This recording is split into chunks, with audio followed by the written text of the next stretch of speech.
दोस्तों आज के इस वीडियो के द्वारा हम single phase submersible pump starter का पूरा कंप्लीट वायरिंग करना सीखने वाले हैं। जैसे कि आप देख सकते हो ये जो मेरे पास में सबमर्सिबल पंप स्टार्टर है इसमें कोई भी वायरिंग नहीं किया गया।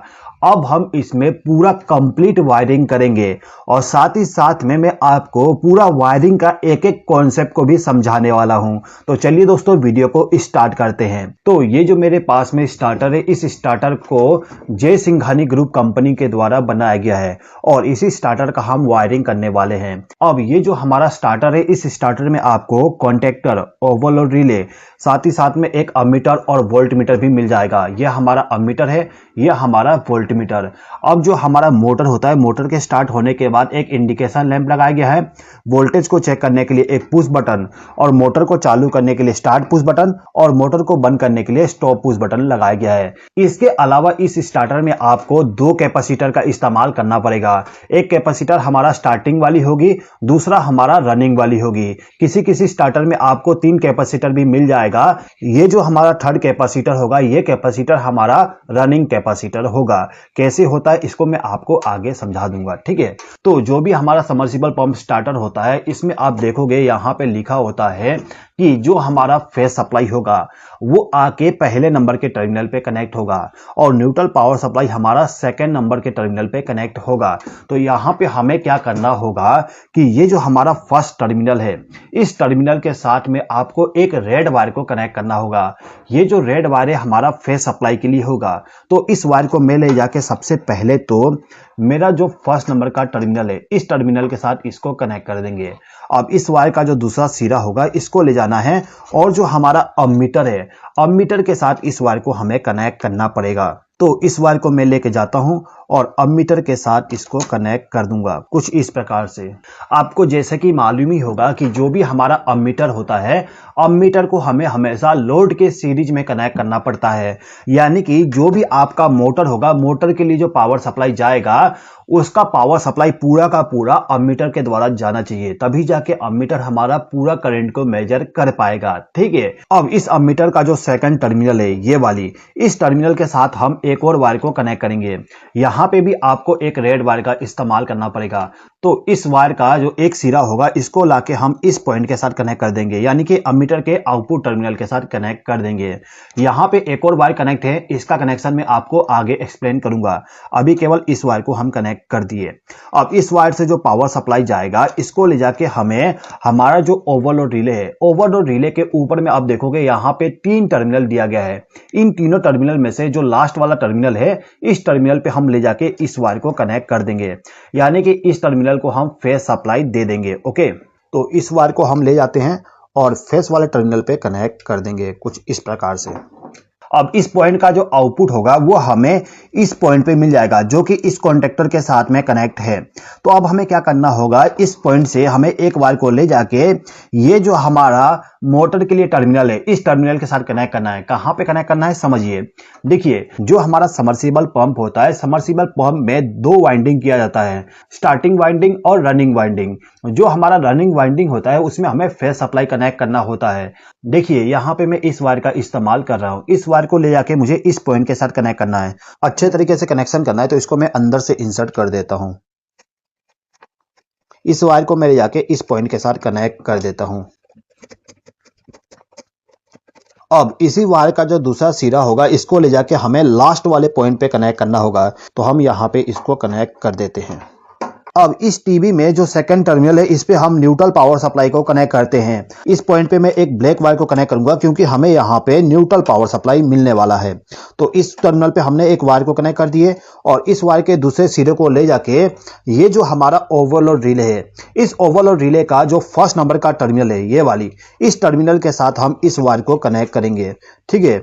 यानी कि हमने इस पॉइंट पे फेज सप्लाई कनेक्ट कर दिए, इस पॉइंट पे हमने न्यूट्रल पावर सप्लाई कनेक्ट कर दिए। अब जो हमने यहाँ पे न्यूट्रल पावर सप्लाई कनेक्ट किए, इसका आउटपुट हमें इस पॉइंट पे मिलेगा, यानी कि कॉन्टेक्टर के ऑन होने के बाद हमें न्यूट्रल पावर सप्लाई यहाँ पे मिलेगा। तो इसी पॉइंट पे हम एक और वायर को कनेक्ट करेंगे।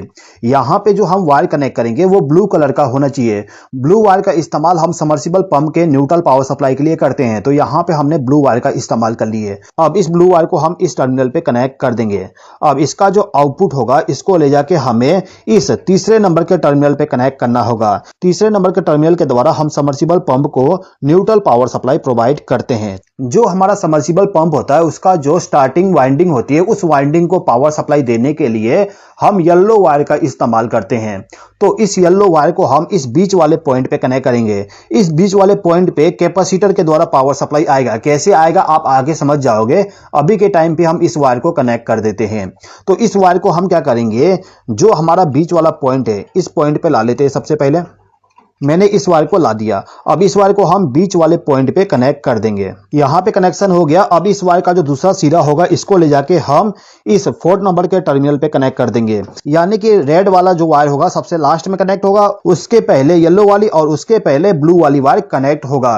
कुछ इस प्रकार से आपको कनेक्शन करना होगा, ठीक है। अभी तक जो हमने वायरिंग की है ये वायरिंग हमारा पावर वायरिंग है, यानी कि मोटर को जो पावर सप्लाई जाएगा उस पावर सप्लाई को किस प्रकार से प्रोवाइड किया जाता है उसका वायरिंग हमने कंप्लीट कर दिए हैं। अब हमें इस कॉन्टेक्टर को चालू और बंद करने का वायरिंग करना है। साथ ही साथ में हमारा जो वोल्ट मीटर है इस वोल्ट मीटर में वोल्टेज किस प्रकार से चेक करेंगे इसका भी वायरिंग करना होगा। एक एक करके हम समझते हैं, ठीक है। कंट्रोलिंग के लिए जो फेज सप्लाई आप इस्तेमाल करोगे वो फेज सप्लाई हमारा अमीटर के बाद में आना चाहिए। तो इस पॉइंट से आप एक वायर को कनेक्ट कर सकते हो या फिर आप इस पॉइंट से एक वायर को कनेक्ट कर सकते हो। तो अभी के टाइम पे हम क्या करते हैं, ये जो हमारा फेज वाली वायर है इसी वायर के साथ एक और वायर को लूप कर देते हैं। तो मैं यहाँ पे एक वायर का लूप इस्तेमाल करूंगा। इस वायर के लूप को ले जाके ये जो मेरा वायर है इस वायर के साथ कनेक्ट कर दूंगा। ओके, यहाँ पे हमने इसको कनेक्ट कर दिया। अब इस वायर का जो दूसरा सिरा होगा इसको लाके हम इस ओवरलोड रिले का जो फर्स्ट टर्मिनल है इस टर्मिनल के साथ हमें इस वायर को कनेक्ट करना होता है। तो इसको मैं कनेक्ट कर देता हूं। इस पॉइंट पे जो हमने वायर कनेक्ट किए ये वायर हमारा एनो कॉन्टेक्ट पे कनेक्ट हुआ है, यानी कि मोटर को स्टार्ट करने के लिए जो हमारा इंटरनल स्टार्ट पुश बटन है उसको हमने इनकमिंग पावर सप्लाई दे दी है। ये जो दोनों पॉइंट है ये एनो है और ये वाला एनसी है। ये जो एनो कॉन्टेक्ट है ये एनो कॉन्टेक्ट हमारा एनसी में बदल जाएगा जब आप स्टार्ट पुश बटन को प्रेस करोगे, यानी कि इसको प्रेस करते ही ये कॉन्टेक्ट आपस में शॉर्ट हो जाता है, यानी कि यहाँ पे जो फेज सप्लाई होगा वो आगे की तरफ फ्लो होने लगेगा, ठीक है।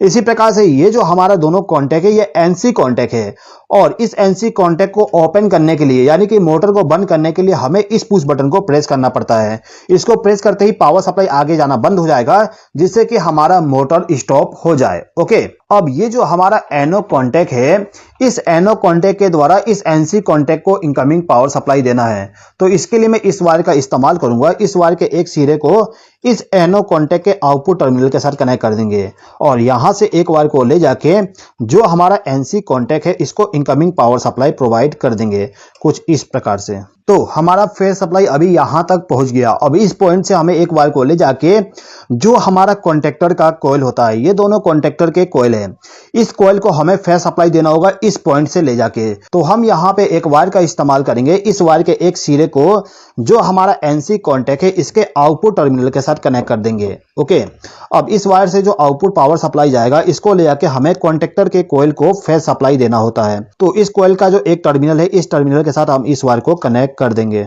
अब इस कॉन्टेक्टर का जो कॉइल है इस कॉइल का जो दूसरा टर्मिनल होता है उसपे हमें न्यूट्रल पावर सप्लाई कनेक्ट करना पड़ता है।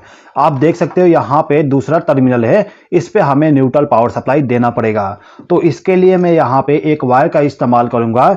इस वायर को मैं ले जाके यहाँ पे जो हमने न्यूट्रल पावर सप्लाई कनेक्ट किए थे तो इसी के साथ में इस वायर को कनेक्ट कर देंगे। ओके, तो हमने इस वायर को इस पॉइंट के साथ कनेक्ट कर दिए। अब इस वायर का जो दूसरा सिरा होगा इसको ले जाके हम हमारा जो कॉन्टेक्टर है इस कॉन्टेक्टर को न्यूट्रल पावर सप्लाई प्रोवाइड कर देंगे। आप देख सकते हो यहाँ पे मैंने कनेक्शन कर दिया हूँ। अभी तक जो मैंने आपको कंट्रोल वायरिंग बताया, इस वायरिंग में यदि मैं इन दोनों टर्मिनल पे फेज और न्यूट्रल पावर सप्लाई कनेक्ट कर दूं तो यदि मैं इस पुश बटन को प्रेस करूंगा तो कॉन्टेक्टर मेरा ऑन हो जाएगा और इसको प्रेस करने के बाद कॉन्टेक्टर मेरा ऑफ हो जाएगा।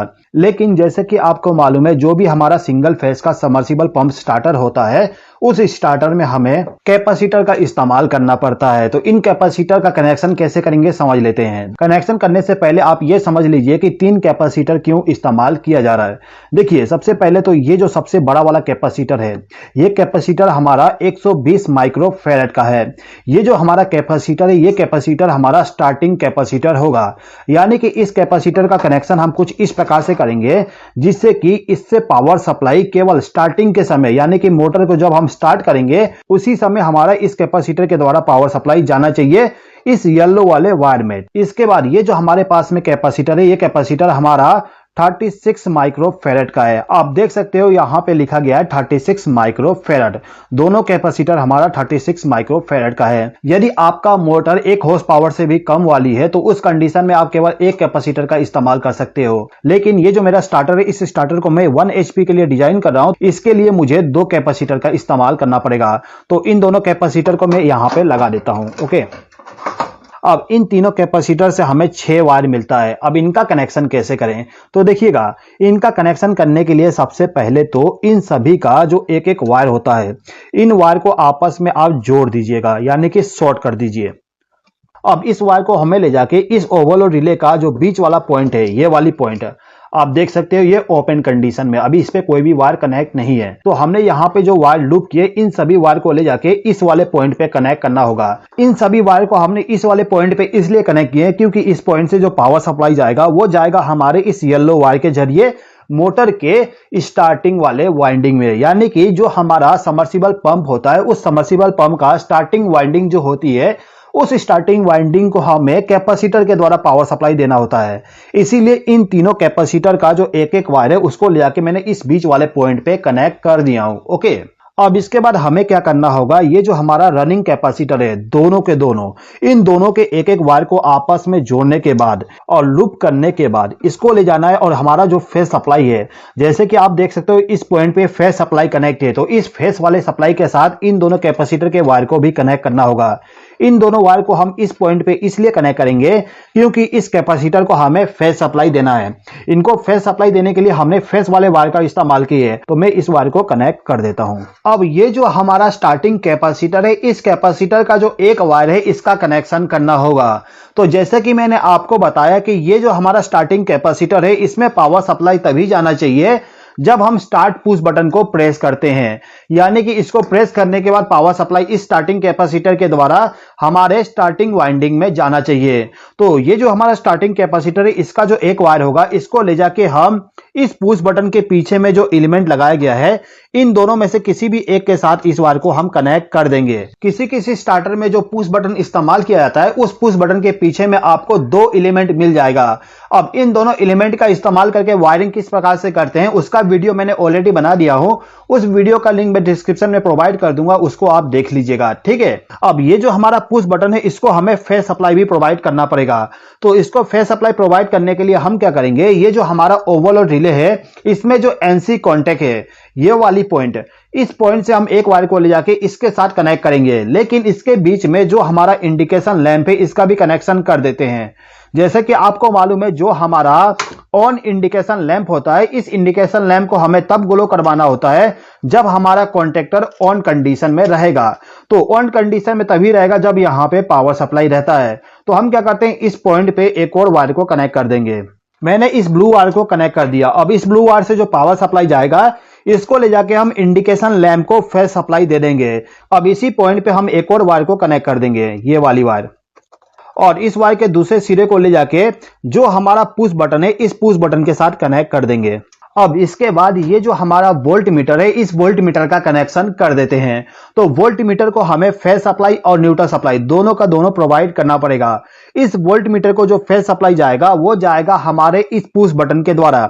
यानी कि इसको जब हम प्रेस करेंगे तब जाके हमारा वोल्ट मीटर वोल्टेज को शो करेगा। यदि हम इसको प्रेस ना करें तो वोल्ट मीटर हमारा वोल्टेज शो नहीं करने वाला। तो इसके लिए हमें क्या करना होगा कि ये जो हमारा फेस सप्लाई है, जैसे कि मैंने आपको बताया था, इसी के साथ में एक और वायर कनेक्ट है। तो इस वायर को हम लेके जाएंगे और इस वायर को ले जाके जो हमारा पुश बटन है वोल्ट मीटर वाली, इस वोल्ट मीटर के पुश बटन को हम फेस सप्लाई दे देंगे। यहां पे हमने इसको कनेक्ट कर दिए हैं, आप देख सकते हो।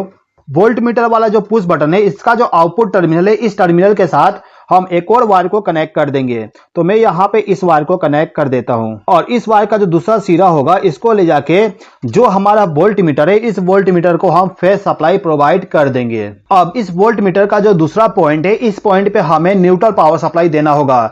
तो न्यूट्रल पावर सप्लाई देने के लिए मैं यहाँ पे एक ब्लैक वायर का इस्तेमाल करूंगा। इस ब्लैक वायर के एक सिरे को ले जाके जो हमारा न्यूट्रल वाला टर्मिनल है इसी टर्मिनल के साथ इस वायर को कनेक्ट कर देंगे कुछ इस प्रकार से। अब इस वायर का जो दूसरा सिरा होगा इसको ले जाके हम वोल्ट मीटर को न्यूट्रल पावर सप्लाई प्रोवाइड कर देंगे। अब ये जो हमारा इंडिकेशन लैंप है इस इंडिकेशन लैंप को ग्लो करवाने के लिए हमें इस इंडिकेशन लैंप को न्यूट्रल पावर सप्लाई भी देना पड़ेगा। तो न्यूट्रल सप्लाई देने के लिए ये जो मेरा न्यूट्रल वाला वायर था इसी के साथ में मैंने एक और वायर को कनेक्ट कर दिया हूं। अब इसी वायर को ले जाके मैं मेरा जो इंडिकेशन लैंप है इस इंडिकेशन लैंप को न्यूट्रल पावर सप्लाई प्रोवाइड कर दूंगा। तो मैं इस वायर को ले जाके दूसरे वाले पॉइंट पे कनेक्ट कर दूंगा। इस पॉइंट पे फेज सप्लाई कनेक्ट है और इस पॉइंट पे न्यूट्रल सप्लाई। अब इस स्टार्टर का केवल हमें एक फाइनल वायरिंग करना है। फाइनल वायरिंग हमारा ये होगा कि ये जो हमारा कॉन्टेक्टर है इस कॉन्टेक्टर को होल्ड करके रखने के लिए, यानी कि जब मैं पुश बटन को प्रेस करके इस कॉन्टेक्टर को ऑन करूं तो कॉन्टेक्टर हमारा ऑन ही रहे, इसके लिए हमें एक वायरिंग करना पड़ेगा। तो वायरिंग करने के लिए हमें यहां पे एक छोटा सा लूप का इस्तेमाल करना है। इस लूप वायर को ले जाके ये जो हमारा एनो कॉन्टेक्ट है इसका जो आउटपुट टर्मिनल है इस टर्मिनल के साथ हम इस वायर को कनेक्ट कर देंगे। अब इस वायर का जो दूसरा सिरा होगा इसको ले जाके हम हमारा जो ये वाला पॉइंट है, ये जो कॉन्टेक्टर है, कॉन्टेक्टर का जो 4 नंबर का टर्मिनल है इस टर्मिनल पे हम इस वायर को कनेक्ट कर देंगे। तो ये जो हमारा सबमर्सिबल पंप स्टार्टर है इसका वायरिंग पूरा का पूरा कंप्लीट हो गया। ये जो हमारा सबमर्सिबल पंप स्टार्टर है इसमें जो स्टॉप पुश बटन इस्तेमाल किया गया है इसमें कोई भी एलिमेंट का इस्तेमाल नहीं किया गया। जब हम इसको प्रेस करेंगे तो ये जाके सीधे इसको प्रेस करेगा, यानी कि ये जो हमारा ओवरलोड रिले है इसमें जो स्टॉप पुश बटन दिया गया है इसी को हम प्रेस करते हैं कॉन्टेक्टर को ऑफ करने के लिए। ठीक है, स्टार्ट करने के लिए अलग से पुश बटन का इस्तेमाल किया गया है लेकिन स्टॉप करने के लिए इसी को प्रेस किया जाता है। ठीक है दोस्तों, ओके, तो सब कुछ हमारा कंप्लीट हो चुका है। ये जो हमारा फेज सप्लाई और न्यूट्रल सप्लाई वाला टर्मिनल है इसमें मैंने फेज सप्लाई और न्यूट्रल सप्लाई को ले जाके कनेक्ट कर दिया हो। अब इस स्टार्टर का हम टेस्टिंग कर लेते हैं। तो मैं क्या करूंगा, इस स्टार्टर के कवर को बंद कर देता हूं। कवर को बंद करने के बाद सबसे पहले तो हम वोल्टेज चेक करेंगे। वोल्टेज को चेक करने के लिए आपको केवल इस पुश बटन को प्रेस करना है। आप देखोगे वोल्ट मीटर आपका वोल्टेज शो कर रहा है, यानी कि वोल्ट मीटर हमारा प्रॉपर वर्क कर रहा है। अब ये जो हमारा स्टार्ट पुश बटन है इसको मैं प्रेस करता हूं तो आप देखोगे मेरा जो ऑन इंडिकेशन है ये ग्लो होने लगा है और साथ ही साथ में आपको थोड़ा सा इस कॉन्टेक्टर का आवाज भी आ रहा होगा, यानी कि हमारा कॉन्टेक्टर ऑन हो चुका है। अब इस कॉन्टेक्टर को बंद करने के लिए हमें केवल इस स्टॉप पुश बटन को प्रेस करना पड़ेगा। कॉन्टेक्टर हमारा ऑफ हो चुका है। आप देख सकते हो इंडिकेशन लैंप भी हमारा ऑफ हो गया। ठीक है, तो ये जो हमारा सबमर्सिबल पंप स्टार्टर है ये पूरा का पूरा रेडी हो चुका है किसी सबमर्सिबल पंप को स्टार्ट और स्टॉप करने के लिए। तो आई होप कि दोस्तों आपको ये वीडियो पसंद आया होगा। दोस्तों यदि आपको ये वीडियो पसंद आया हो तो प्लीज इस वीडियो पे लाइक, शेयर और कमेंट कर दीजिएगा और यदि आपने अभी तक हमारे चैनल को सब्सक्राइब नहीं किए तो सब्सक्राइब भी कर लीजिएगा। इस वीडियो को देखने के लिए धन्यवाद।